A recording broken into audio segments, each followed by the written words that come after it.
Hello, everyone, and welcome to the Sync Up Podcast, your one-stop shop for all things OneDrive. OneDrive is the home for all the files that you care about most, and we are here to take you behind the scenes to get the insights and the knowledge to make your experience and your users' experience better. As always, my name is Stephen Rice, and I'm a Principal Product Manager here on the OneDrive team. Now, before I can introduce my co-host, I actually have to do a quick plug. Last time we mentioned that our episode on data migration, data on the move, was going to be available on YouTube. Well, I can officially say it is now there. Go check it out at the Microsoft 365 YouTube channel. You can see Arvind, myself, Vishal, and Yogesh as we talk through the migration stuff. There's some fun Easter eggs in there too. We hope you enjoy it. Let us know what you think. With that out of the way, let me introduce my co-host, Arvind Mishra. Hello, everyone. I'm Arvind, and I'm also a Principal Product Manager on the OneDrive team. So we've got a great show for you today, but before we get started, we got a word from our sponsor. So let's take a listen.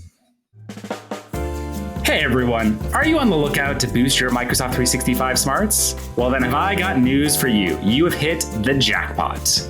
That's right. We're here to tell you about the Microsoft 365 Community Learning YouTube channel. It's the ultimate destination for everything Microsoft 365.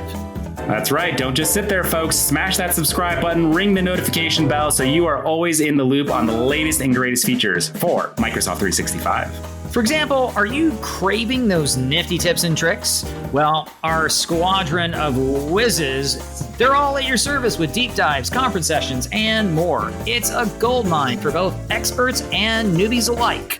Don't forget to check out those playlists loaded with tailored content on the apps and features that you love most. We've got it all sorted and organized to help you streamline that learning journey. So if you're pumped about mastering M365, aren't we all? Clobber that like button with gusto and spread the word to your circle and help us get more followers than Mr. Beast. Just kidding. We're on a mission to amp up our community, and every single one of you counts. That's right. So check out the Microsoft 365 Community Learning YouTube channel. Today, we are talking about the Microsoft 365 Community Conference. Most of those sections are being uploaded to the channel. So in all seriousness, check out the channel. There's a lot of great stuff there. Before we can talk about the conference in depth, though, Arvind, I think we need to jump into our icebreaker question. Let's do it. I just came back, but it's been a little bit. But I came back from Orlando where the conference was held. I did some time before and after in Disney World, which I've not done since in 20 years. So I want to know, what is your favorite theme park ride? Ooh, that is kind of a tough one. I mean, because there are so many good ones out there right now. I mean, obviously all the Star Wars ones at Disneyland were pretty good. Yep. I'm just trying to think, I guess when those rides came out, they didn't exactly blow me away because I think I kind of spoiled it for myself and went on YouTube and watched it all. I would actually say if I were to just go back in time and say, okay, what was the theme park ride that actually just floored me? And I'd say it was probably the Spider-Man ride that was at Universal's Island of Adventures, which I understand you didn't get to go on, or you guys didn't go on when you were there. No, I did not. But that's an amazing ride. It's cartoon Spider-Man, not from the movies, but cartoon Spider-Man floating around, and it's in 3D, and he lands on your cart and fights all of the Sinister Six all at the same time or whatever. It's pretty good. That sounds awesome. Is that in Orlando? It's in Orlando, yeah. Okay. Yep. I'll have to do that next time. What about yours? This is a new one for me. So like I said, I haven't been to Disney World in 20 years or whatever. And in Epcot, they have Guardians Cosmic Rewind. And I went in zero expectations, don't know what it is, don't even know what type of ride it is really. And it's a roller coaster, kind of Space Mountain-esque, in a kind of darkish room while stuff happens around you. But the thing that made it one of my favorite rides of all time now. The individual cars swivel on the track. So it's not just you're going directly forward. As you go into a turn, it'll turn you sideways. And so the only way I can really describe it is it kind of feels like you're drifting in a car around a racetrack. You're going into a tight turn and then your body shifts sideways, and it was a delight. It was such a great ride, and hats off to the designers and whoever put that together. I rode that 10 times over the week I was there. It sounds pretty cool. That's pretty awesome. I would imagine with the swivel carts, they also use that to focus your attention on screens and things that you're supposed to be looking at. And exactly. Yep. There's a particularly cool moment where it's kind of like a toilet drain where you kind of circle around, and it's like a 3D model of the moon in front of you. Okay. And so you circle around the moon and around Earth as you spin down towards the planet, if you will. And yeah, just like mechanically a really cool ride, a combination of like kind of the dark roller coaster that is Space Mountain plus some of the more like modern twisting and turning. So I enjoyed it. I've heard of that ride. I definitely would love to go on it. Like, tell me, when you were at Disney, did you go on the Avatar ride? Because I think we're going to get that here in Los Angeles soon. I did the Avatar ride. I went in with really high expectations. Okay. Oh man, this is going to take us down a rabbit hole, Arvin, but we're going to do it because this is the content that people are here for. Right. It was fine. The ride, the saddle, whatever you want to call it, is really unique. It's like you kind of ride it like a motorcycle, kind of leaning forward a little bit. And then there is the mechanics that like move against your legs to make it feel like the beast you're riding is moving around. It's a 3D ride. Like, you wear glasses, and I just don't care for 3D rides. There was one part that like it kind of paused and you're in like this beautiful room with like glowing jellyfish in the air. And it just felt so blurry through the glasses that it like actually was like giving me a headache trying to look at it. I have the same problem with like the new Star Tours, for example. Like, I much prefer old Star Tours because like the 3D effect is cool, but it just makes me feel kind of more motion sick that it like actually makes me feel engaged. Gotcha. So you are maybe not a 3D. 3D is not your thing for rides, I guess, then. I very rarely feel like it's high quality 3D. And as a result, I end up being kind of disappointed by it or nauseous. Maybe you wouldn't like the Spider-Man ride, which was pretty awesome, I got to say. Let's talk about the conference. So one more throwback for you, Arvind. Yes. I don't know about you. So I've been in the middle of rewatching. Did you ever watch Stargate SG-1 by chance? Okay. Yeah, I've seen it. Not the series, but certainly the movie. Oh, the movie, fair. Okay. But so in the series, classic 90s and early 2000s television show. But one of the things that I'm reminded of, like old school syndicated television, is they would do clip shows. So it's like, oh, we got to fill an episode at the end of the season. Let's just like film a clip show, throw in a little bit of bumpers forward and backwards, and then we'll call it an episode. Today, you and I are going to do our clip show. But it's not going to be clips that people have already seen. As I said, I was at M365. I talked with a bunch of people there about what they were doing, what they were showing. And so you and I are going to talk about what we're going to set up the interviews, and then we'll use the magic of editing to go listen to those live and then come back to you and I kind of talking about it and how you felt about it, because you weren't able to be there. So this is your clip show, your window into it. I'm living vicariously through your guys' experiences. Next time, we'll get you there. Next time. Yeah, I hope so, Jason Moore. In any case, the first interview that we're going to play here is Mark Cashman, who is also one of our great podcasters here at Microsoft, doing the Intro Zone. Is that the good intro? That's the good intro. Let's take a listen to Mark and I. Let's listen.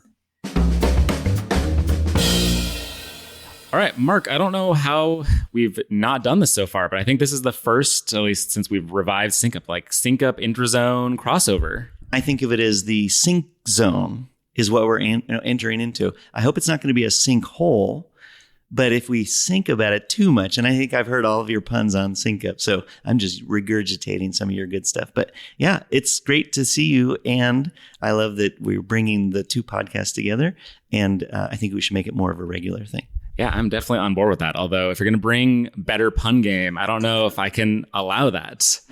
Yeah, so we're at Microsoft 365 Community Conference. I know you've been going to a bunch of sessions. I've been going to a bunch of sessions.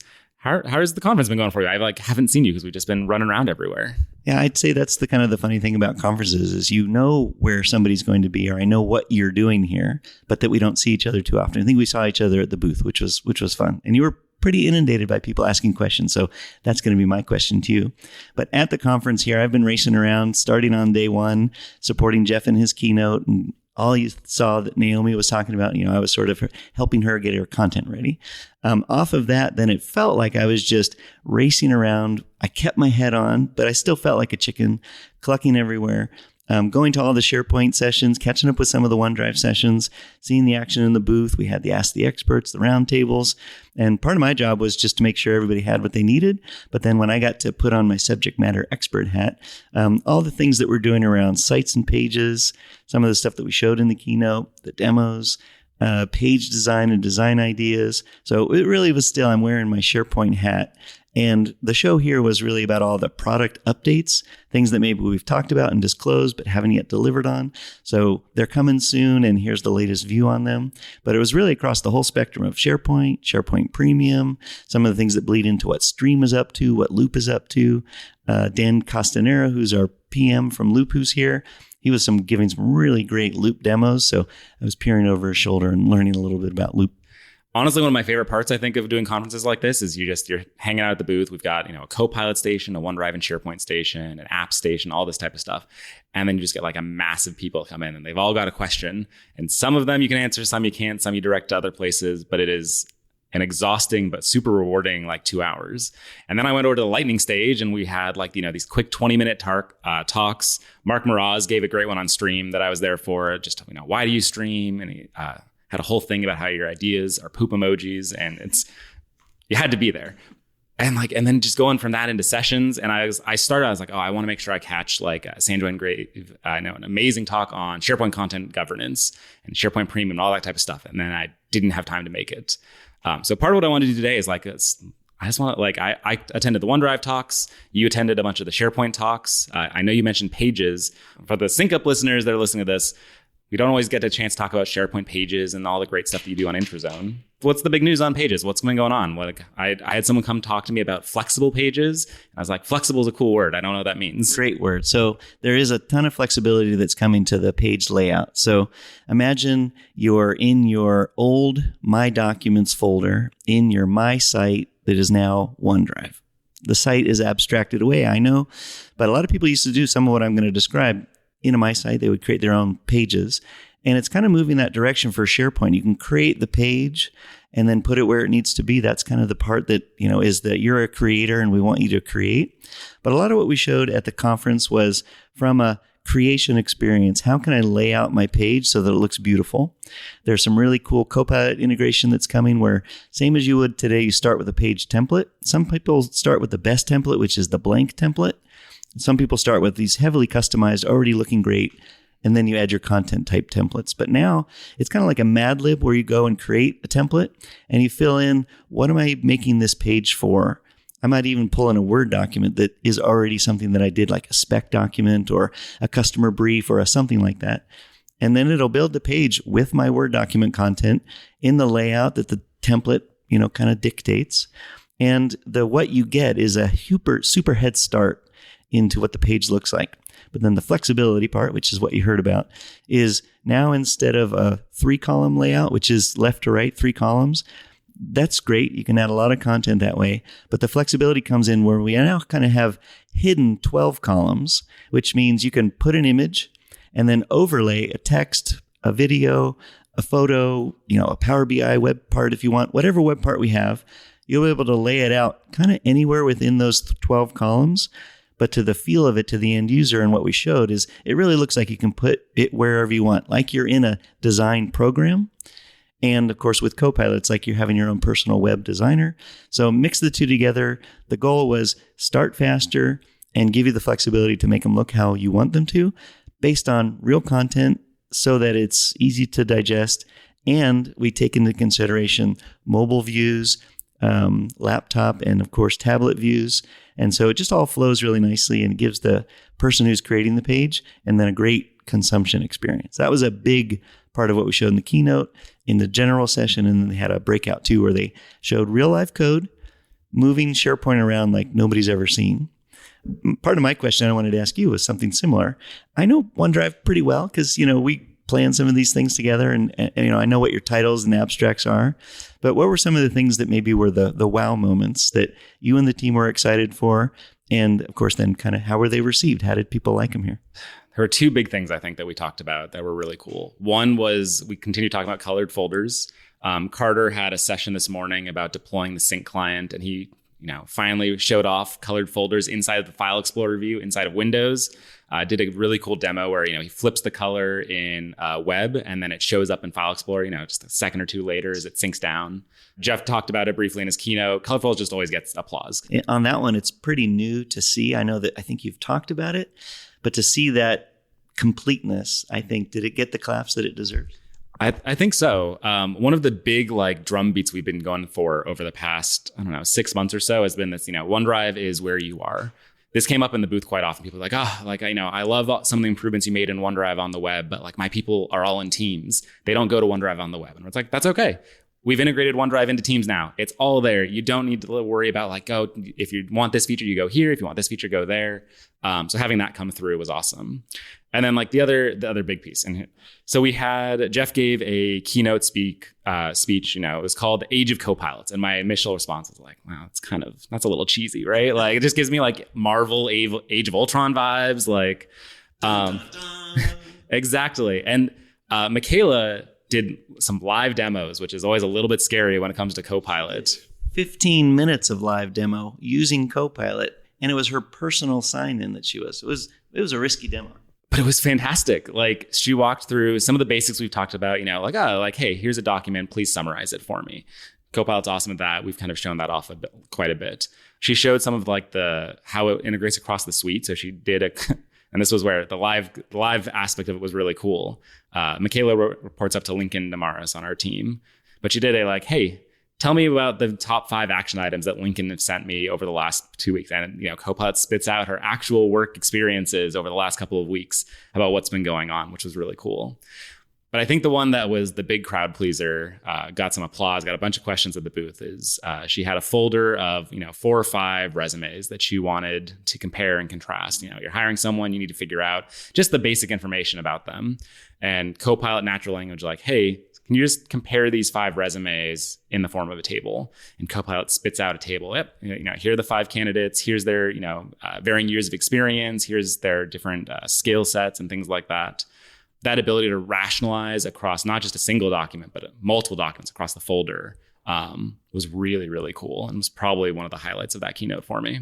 When you see something like that, and knowing that some of what you're working on, certainly in Copilot in OneDrive, do you see that and go, I know we built that, and I know we built it for that, but to see it in action, and kind of what I liked about her set of demos was they really were smart scenarios.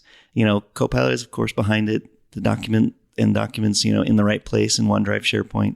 But then to see her query it, not in a real complex prompt, but in a real business case or use case, and then see it in action. And Jeff, Michaela, Naomi, and Derek, I believe, from Teams, just did an amazing job throughout.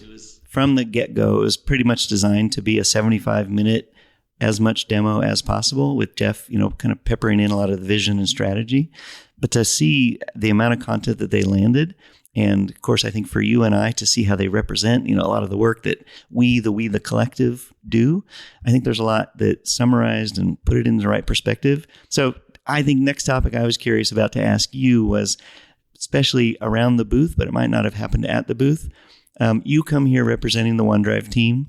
I'd love to know how your session went, the collaboration session. So start maybe just by sharing what you talked about and how it went.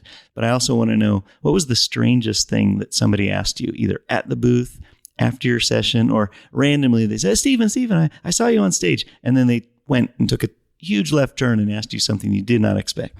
I'll start with the session because that's easier. So we did a session with Michael Pierce, one of our designer for sharing, on collaboration across Microsoft 365, walking through all the sharing improvements we've made. I think my favorite part of it personally is I have a section I did at the end where, I talk about all the different ways you can manage sharing in Microsoft 365. And here's the 20 settings we have that I can talk about in OneDrive and SharePoint.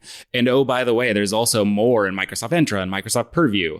And let's stop talking about individual settings and let's put it into a framework you can use to actually manage sharing in a productive way. And just having folks, take pictures of that slide, that there's something gratifying, I made that, and they understand it and they get it.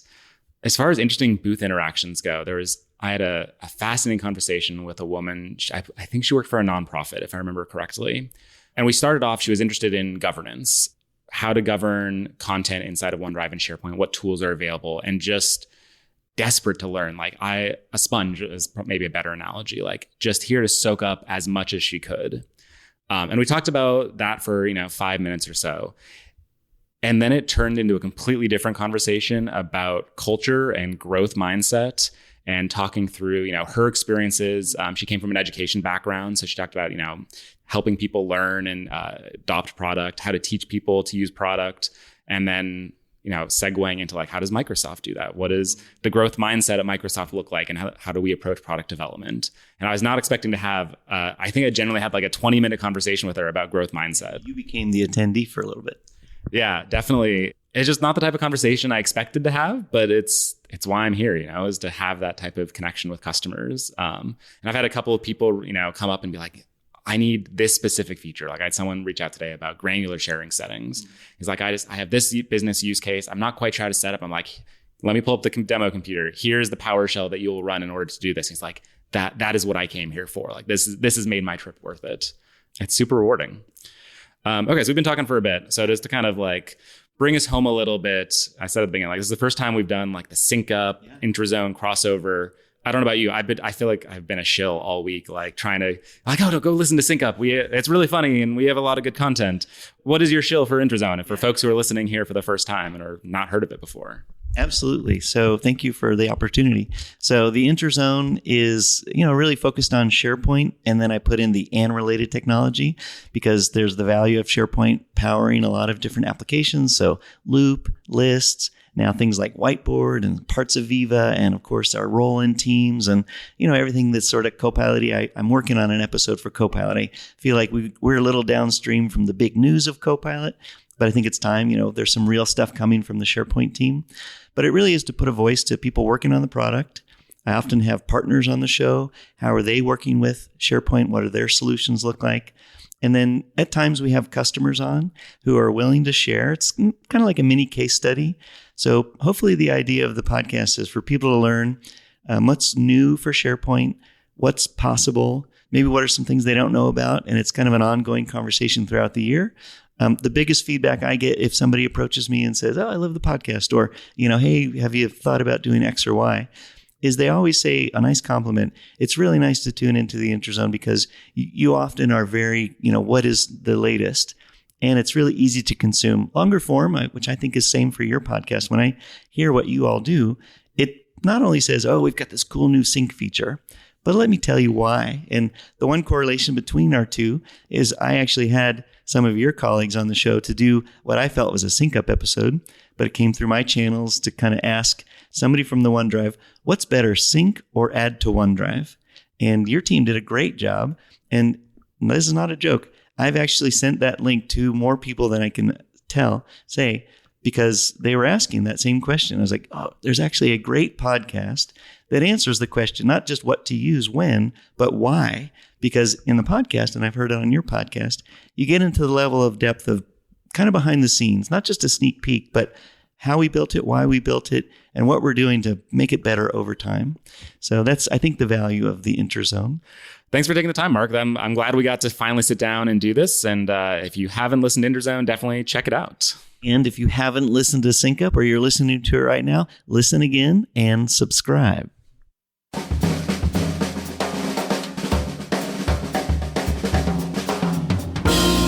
That was a really cool interview. Mark's obviously a really great guy and always like talking to him. Love Mark. Yeah, so good. Yeah, one of the things that really struck me was just like this notion that like, we're back, baby. Like it's like the whole being back at a conference, being live, and the energy around that was just like it really came through in that interview. Yeah. The last conference I did pre-COVID, or before this conference even, was Microsoft 365 Community Conference in 2018. So for me, especially, like I technically did like Ignite, but that wasn't an in-person conference. That was like we pre-recorded a video. The thing that struck me was, like just the amount of energy in the booths, in the sessions, like people coming up and just talking about how much they love the product or they've got this issue and they want to learn. You got my favorite experiences by far are the people who come up with like a list of questions on their phone. And you can tell like they'd gone around to everyone in their company taken a list of things that people want to know, and they just come to the conference, talk to people, and check them off one by one. Like I had a guy come and talk to me about governing external sharing and not knowing how to do that. I'm like, oh yeah, like let me help you. Here are the settings we have. Here's what you want to think about. He's like, oh, that's perfect. Checks it off, is on his list, and goes on to the next person. What a very diligent conference attendee. I mean, if it was me, I'd be like, did I pull myself away from the bar to actually show up and actually ask some questions? The real challenge for folks, I think, is trying to collect all the swag. Like the first day, they dumped a giant box of SharePoint socks. Like there must have been 1,000 pairs, and we ran out. And they went in 2 seconds. Yeah, and you'd have people we'd have a crowd of people around the booth, and people would reach over 2 or 3 people's shoulders to try and grab a pair, and it was amazing. I could imagine. I mean, I've been a swag hound at past conferences as well.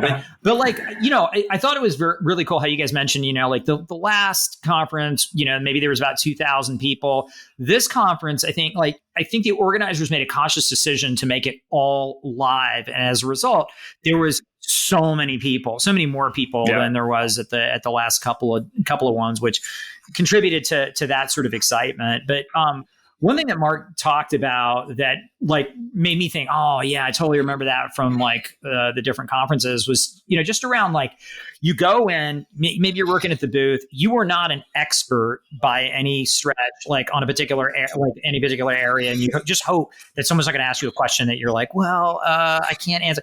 But by the end of this conference, by the time you've heard other experts answer these questions that you don't know, you suddenly become an expert on all things OneDrive or SharePoint. Yeah. Mark is, I'm just going to keep praising Mark because I have nothing but good things to say about him. He was the king of exactly that. I tried to, there are things I know and there are things I don't. And I tend to tell people I'm sorry, I don't know the answer to this one.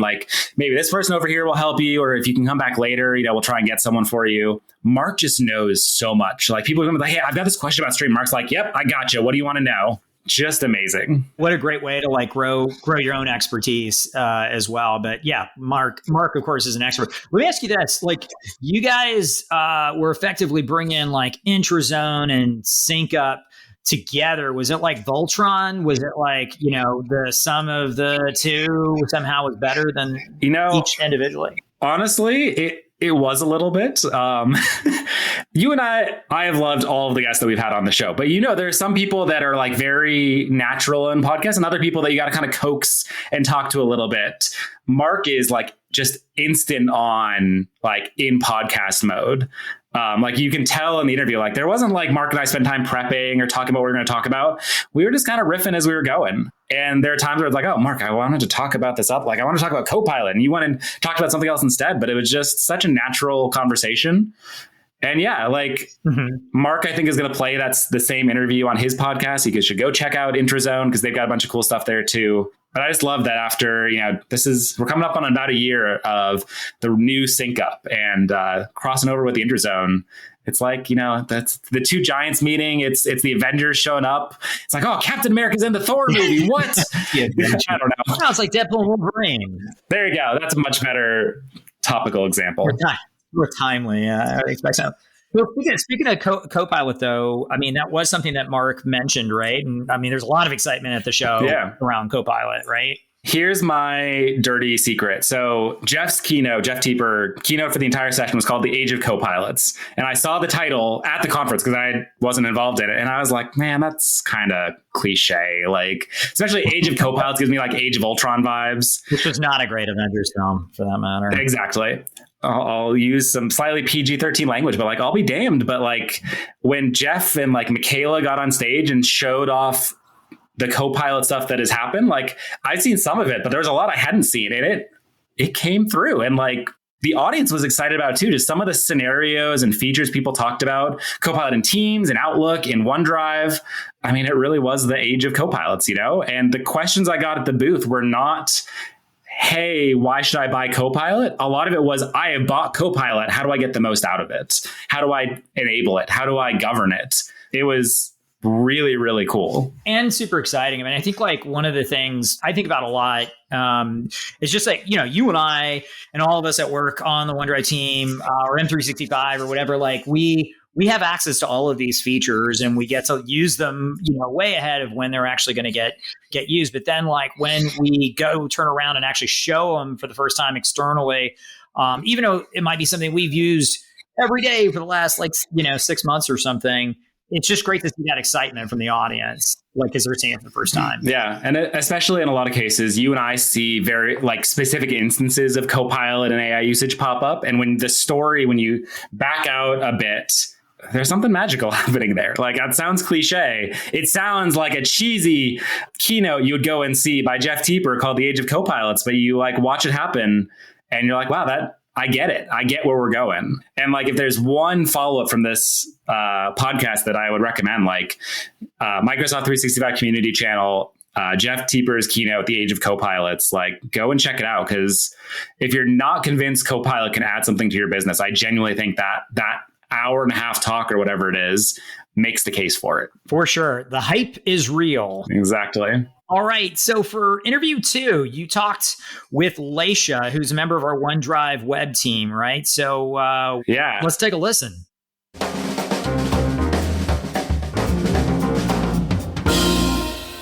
Here now, once again, with Lesha, who's been on the podcast before. You've just walked off the stage for there was the OneDrive General session. The future is now. How did it go? Tell me about it. Well, the session was great. We also had a morning session. It was at 8 a.m. And we had our first attendee enter the conference room at 7:30 in the morning.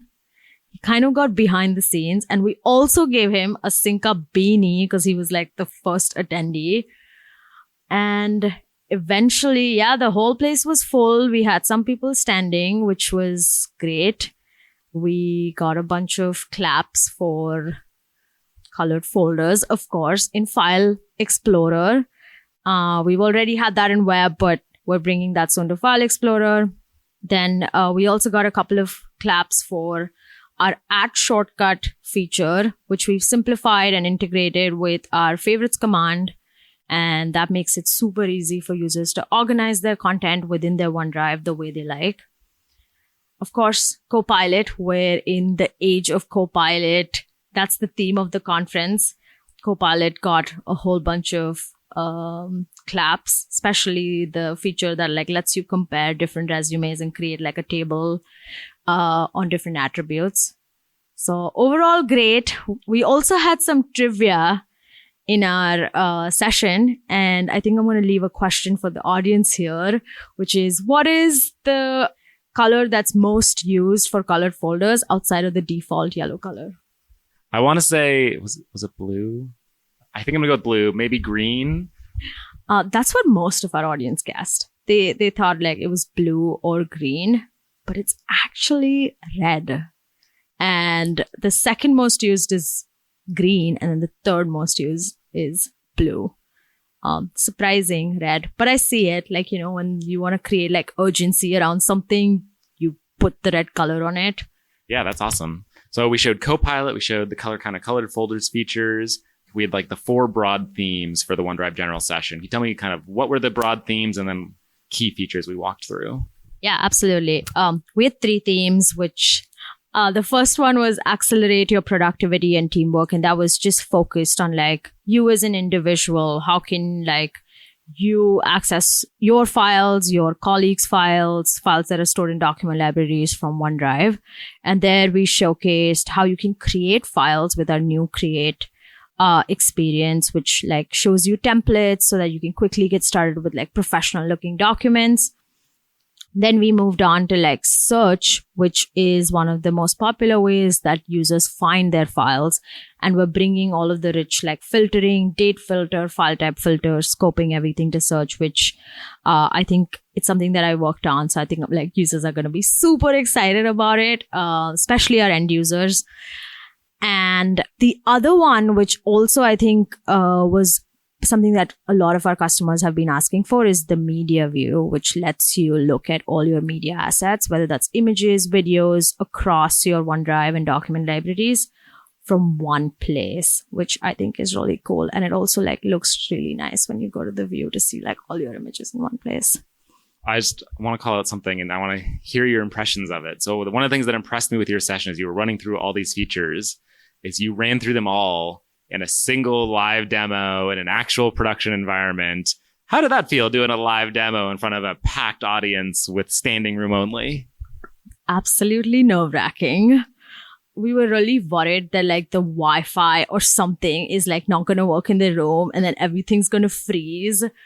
But luckily, I think the demo gods were just in my favor. I think the demo went really smoothly. There were a couple of hiccups, but I don't think the audience like really noticed it. Maybe I did because I was doing it. Yeah, I think personally, I like just sort of behind the scenes, it was like very exciting to run through features that maybe like someone else on the team has worked on, but I got to like learn a lot more about that feature just because I was practicing my demo, which I think was really cool.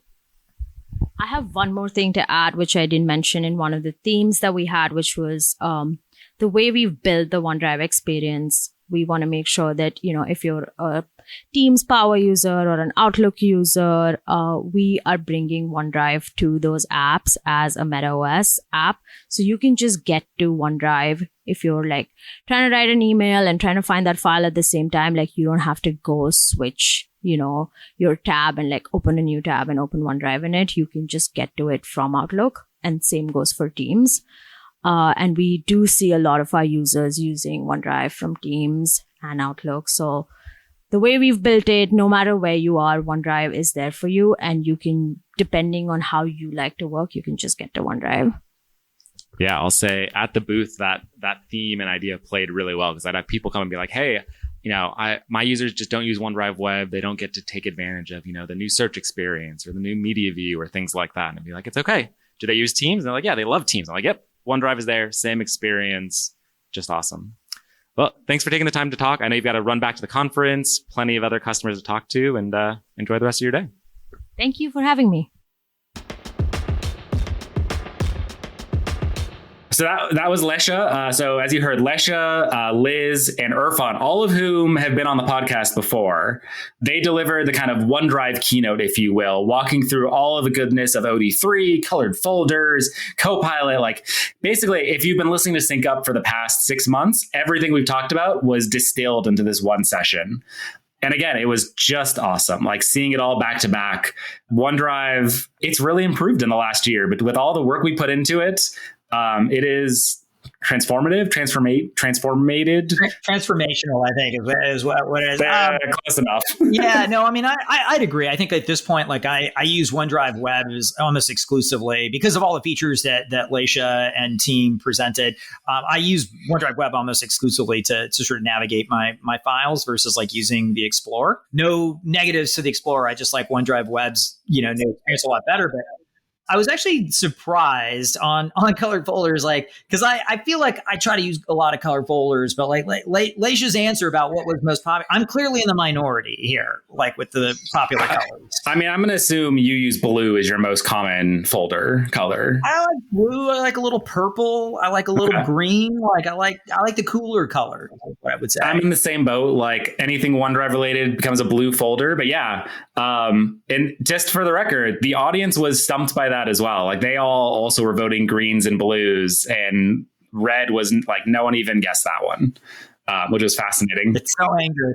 Exactly. I also thought, like, just in a brief moment of honesty, just like what it like. I think the audience, when you guys go to a conference like this and you see the demoers and the presenters just put their stuff together, there is a lot of like nerve-wrackingness, I don't know if that's a word, that goes behind the scenes, because like sometimes we're doing, you know, these live demos, sometimes we're doing videos, and like there's so much that can go wrong. And I thought Lesha's comment on that was really, I don't know, honest, you know? I'll say, so I was in the front row, maybe second or front row. I don't know. I was at the very front of that session. And just for the record, that room was packed. Like, I don't know how the conference organizers decided what rooms were in what sessions.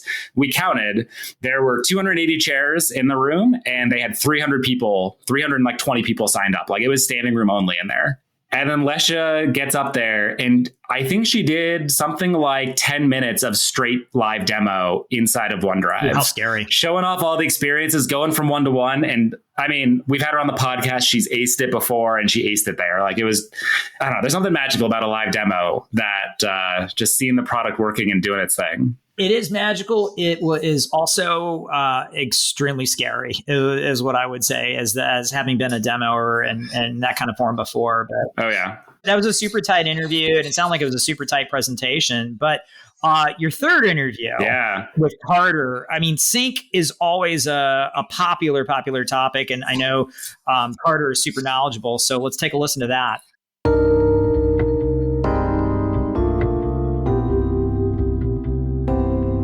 So I'm sitting here with Carter Green. You just walked off the stage of your talk, OneDrive sync deployment.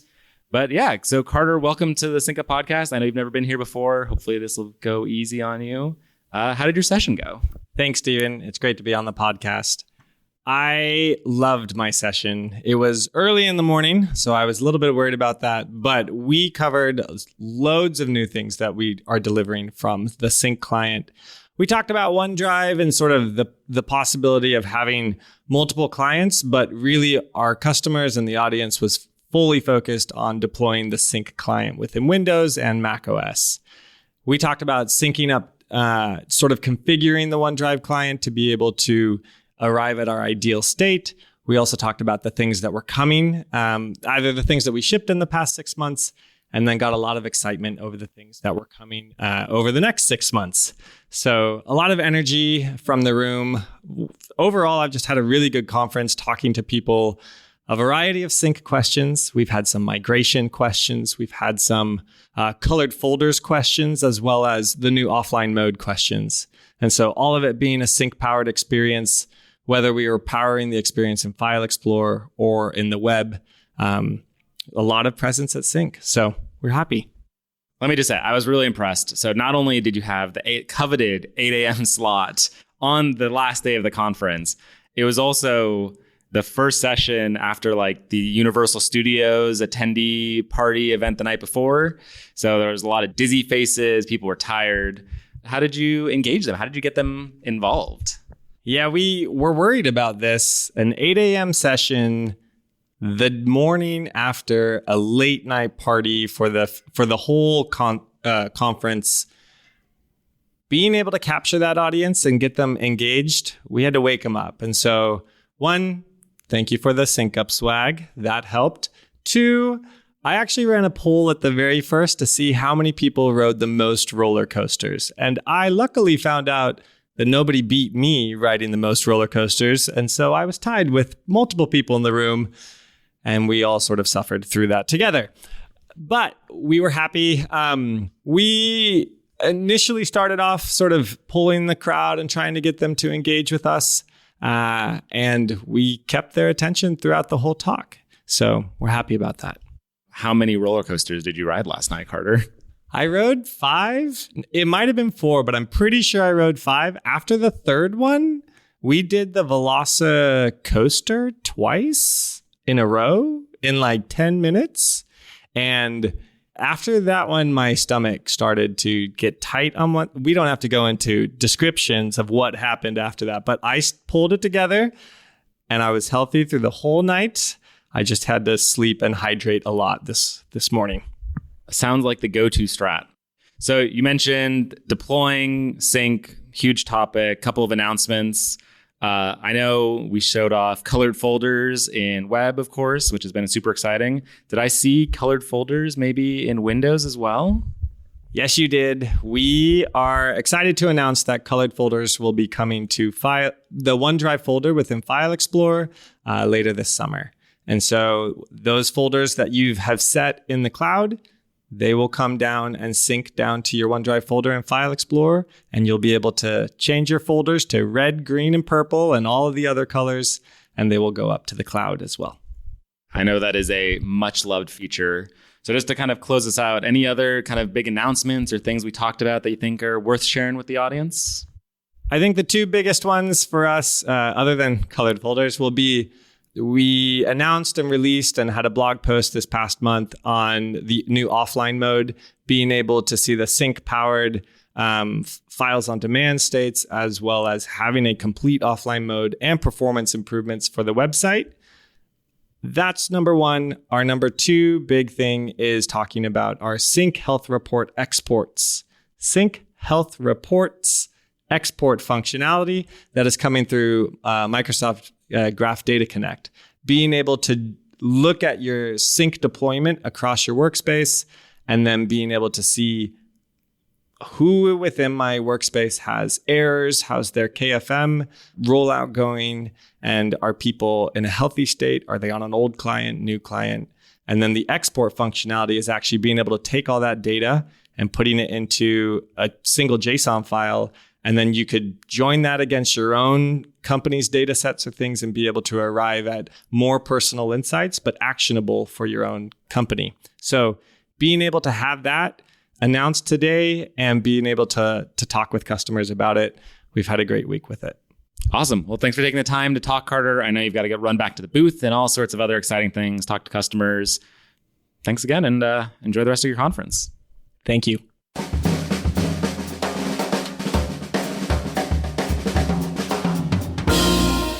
As we talked about a little bit, Carter had the unenviable job. So just to kind of spread out the conference a little bit, Tuesday, sessions, keynote, Wednesday, more sessions, but Wednesday afternoon and night was the Universal Studios night. So they closed the park to only attendees. People go in, ride as many rides as they can for like 2 hours, go back to the hotel, maybe have a few drinks, fall asleep. And Carter's session is bright and early, 8 a.m. the day after. And honestly, my favorite thing is Carter and Kayla. They both kind of delivered the session. Mm-hmm. They came in ready. Like Carter was like, no, I'm here to wake you up and convince you that you should be at the 8 a.m. discussion on Sync for OneDrive. He got them engaged. He talked about their favorite rides. You know, I think Carter said I think he was tied for most roller coasters road ridden to the survey. The previous night at like, something like 5 or 6. So some of the things he talked about, like obviously, like bringing color folders to Explorer, that's going to be a crowd pleaser at all times, right? Oh, yeah. This is one of my favorite things about the conference sometimes, too, is people were asking that question. Colored folders in File Explorer, is that happening? From like the moment the conference started. There are so many times where it's like, that's a great idea. Maybe if you come to the session at 8 a.m. on Thursday, you'll get to find out.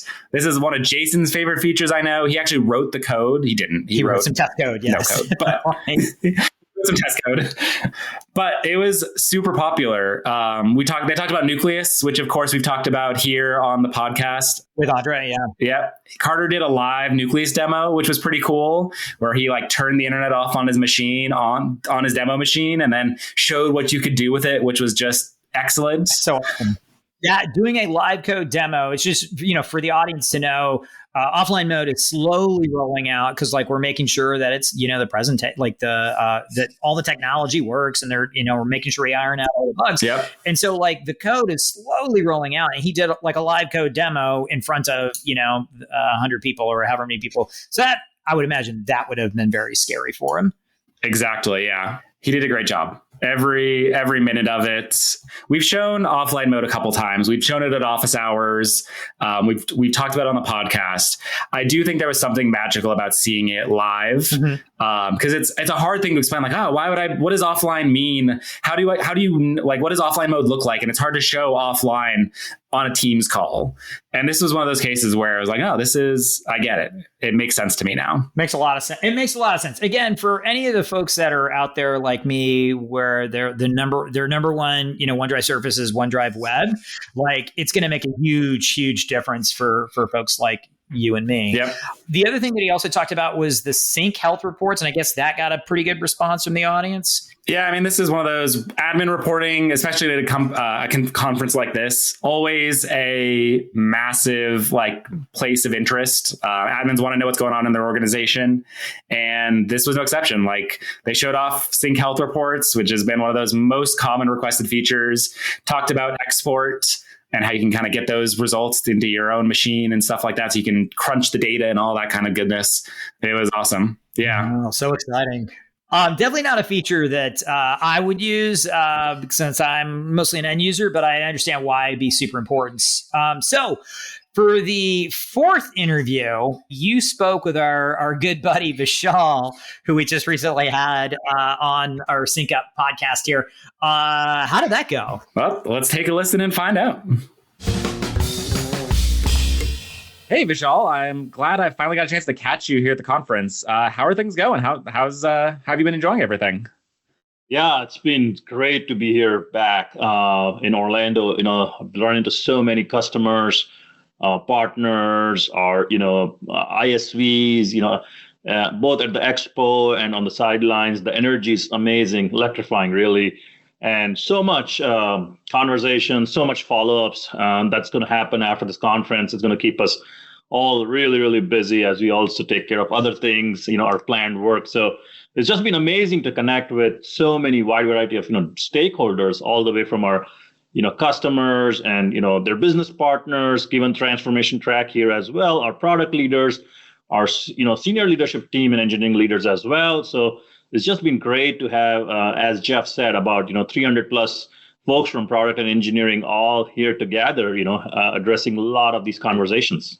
Yeah, it's one of my favorite things, just like seeing like the team pictures that get taken of like, oh man, they're like, we have designers, we have engineers, not just PMs or folks like yourself. It is a whole team effort to show up, and they all love it. Like I think my favorite thing personally, I've got a lot of favorite things, but one of my favorite things is I love when engineers get to talk to customers directly, when they get to see like, oh, the code that I wrote like directly impacted this person and they love it and it's their favorite feature in OneDrive. It's a special kind of experience. Like I wish we could do stuff like this more. Definitely. Yeah. Very, very relatable. Lots of aha moments. And so totally agree with that, Stephen. I know you've been busy. So a couple of things I wanted to like hear your impressions and get your insights on. So first up, you had an amazing customer panel where we had brought 4 customers up on stage. I'll let you kind of describe it in a moment, and had them share some of their insights about using OneDrive, integrating with OneDrive, adopting OneDrive. Can you share a little more? How did that go? How did you feel about it? Yeah, I think it went really well. Look, I think we've talked about this before in some forum. Like, these conferences are great for sharing learnings, lots of skilling sessions here. As it's a community conference, we are here to support all kinds of motions, including like what can be done to migrate customers to M365 platform successfully. What can we learn from others' journey? There's always something here in terms of commonality or pitfalls or gotchas to avoid, things like that. So I think the panel was great. We had representation from different industry. It was greatly appreciated by a lot of people I talked to. But I think the number one thing that stood out to me was every customer story or every migration journey had some uniqueness to it. They had different set of challenges. And when we start combining these, 4 powerhouse stories into one, it almost becomes a superset of challenges that any customer could run into and how they have been addressed. I mean, that just reduces barrier to entry when it comes to migration into the platform and getting data ready. And given the age of co-pilots, like is our data set right for AI to reason over and things like that. So awesome to see 4 experts come together, and amazingly moderated by Jason. He does a great job, especially with make it funny as well as informational, and a lot of knowledge sharing and exchange. So, I mean, the hour flew by really fast. And interestingly, many customers have reached out after the event to say, hey, our journey looks very similar. We are kind of stuck. How can you help us, connect with these experts or others who did not have a chance to participate in panel, but may be willing to share? And that's the beauty of this whole fabric, and community coming together to deliver the learnings for each other. Yeah. Like, in addition to the panel you did, I know you did a lightning talk on migration, although I imagine that was similar to the kind of the Sync Up episode we did beforehand. But I know you spent a bunch of time in like those kind of one-on-one customer meetings. I know we can't always talk about, the specifics of those, but for folks who don't know, like, what are the customer meetings? What sort of insights do we get out of them? What do the customers get out of them? I'd love to learn a little bit more about that. Yeah, I was fortunate to lead that work stream as part of conference organization group. And our goal was to make sure our customers and product and engineering get a lot of face time with each other, at the sidelines of this conference. We get on the calls with customers all the time. The interaction, is a little different when you're in person.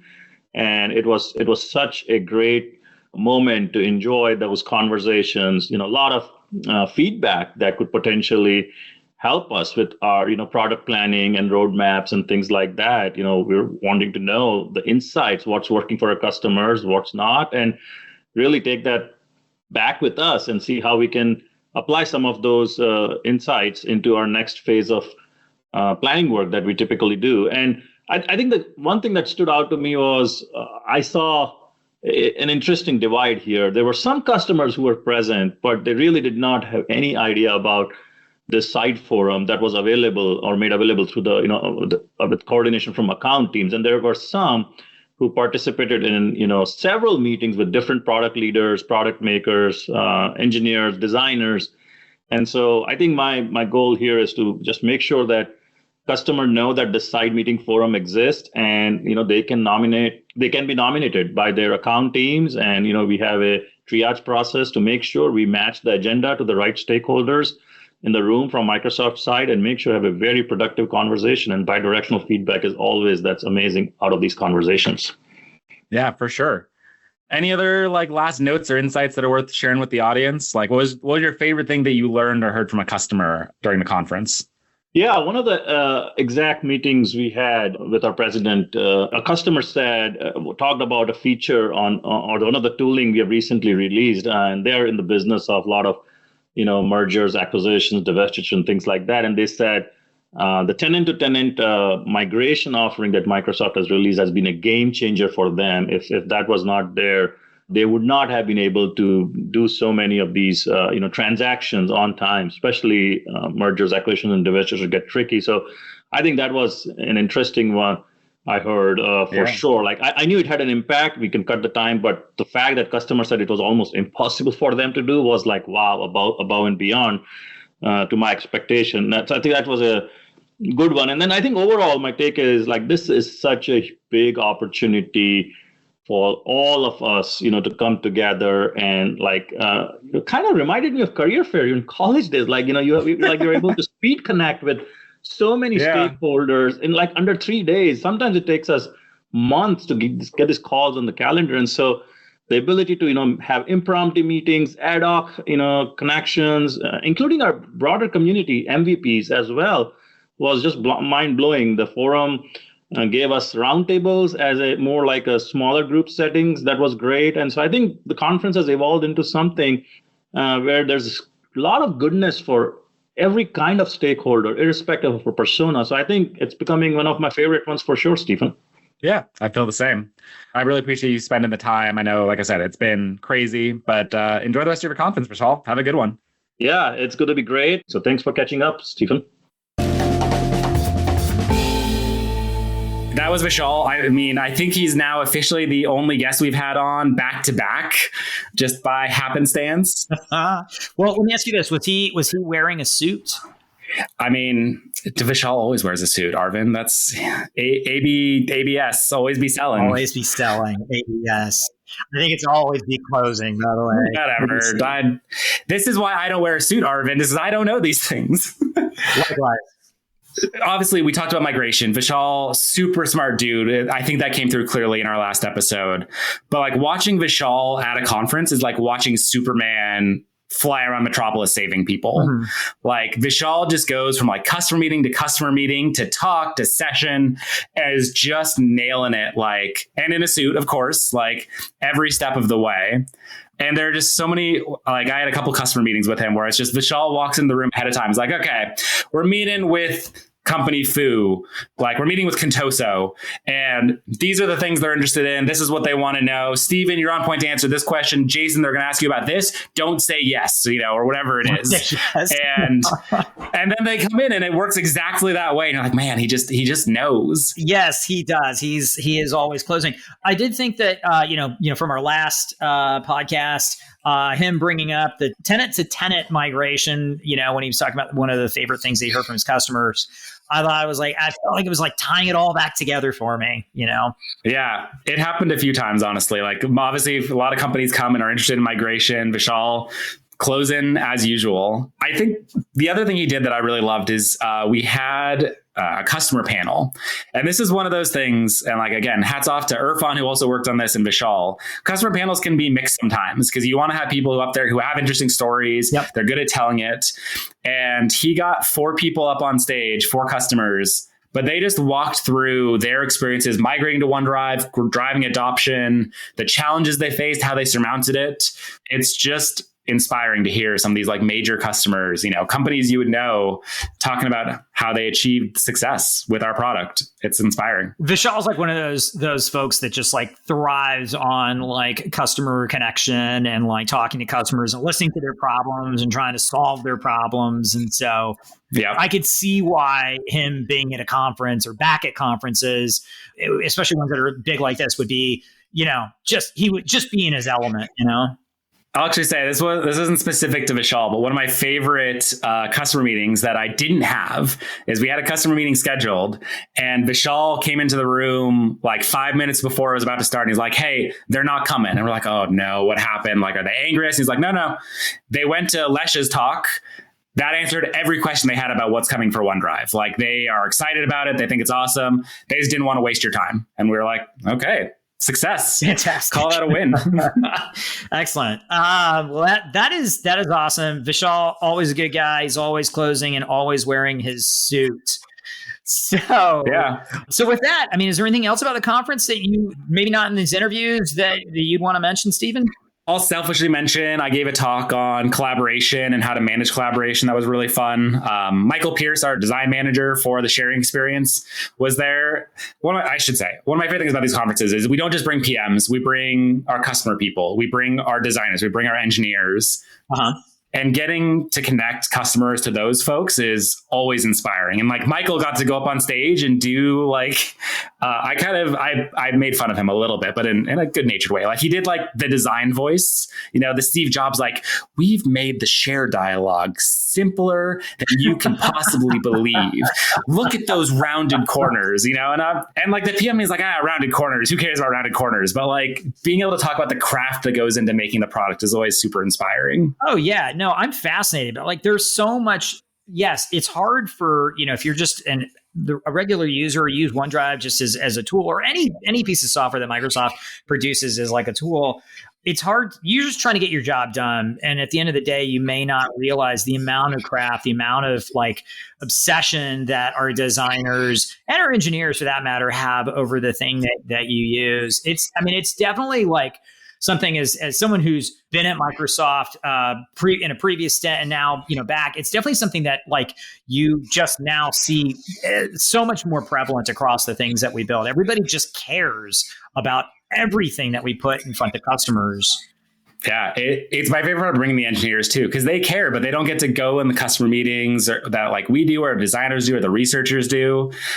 We brought Amy, who's one of our engineering managers. She works on kind of the activity experience, and she works with the Office teams on the Office web experiences. Just to give you an idea, like very much a kind of back end focus. And she sat in on research sessions. She attended sessions. She talked to customers at the booth, and she came up at the end of it, told me it was like, this was like, I didn't realize how much stuff we did and how important it was to customers. Like she kind of knew because we talk about it internally, but like there's something different when you talk to a customer and they're like, "Oh, you're the person that, built and made, the web Office clients more reliable. Like it used to be so slow and it's so much faster now. Thank you." This is cliche, but like I said, I hadn't been to a conference in like 4 years because of COVID and conferences not happening. And I'm a believer again. I'm like, when's the next one? How do we get more people to go to the next conference? How do we show up there, talk to customers, show off all the cool things we're doing?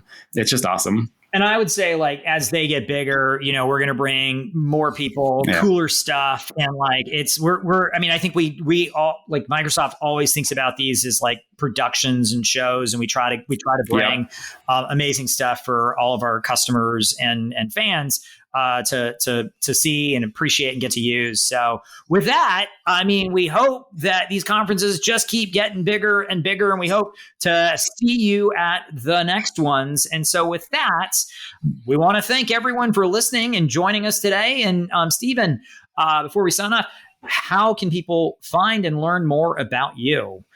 As usual, if you want to learn about OneDrive, get the latest and greatest, check out the blog, aka.ms/OneDrive/blog, the newsletter that Arvind plugged at the beginning, aka.ms/OneDrive/join.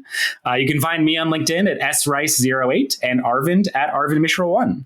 And as I kind of mentioned a few times, if you didn't make it to the conference, but if this sounded interesting, check out the Microsoft 365 Community Learning channel. They're uploading sessions. You can catch it all, get that kind of live but recorded experience. And that's one of those things. Like, if you see Taylor Swift live, it's a life event. This isn't that, but you can watch. You can watch it on Disney Plus. You can watch this conference on YouTube and get 60-70% of the way there. And sometimes that's good. That's awesome. I saw that Taylor Swift concert on Disney Plus. I thought it was pretty good. I think it would have been better if I was there live, but everyone should go out and watch these videos on our YouTube channel. So, as always, we love hearing from you, our listeners. You can reach us on Twitter or X at OneDrive. And if you've got a question, just tag it with #SyncUp.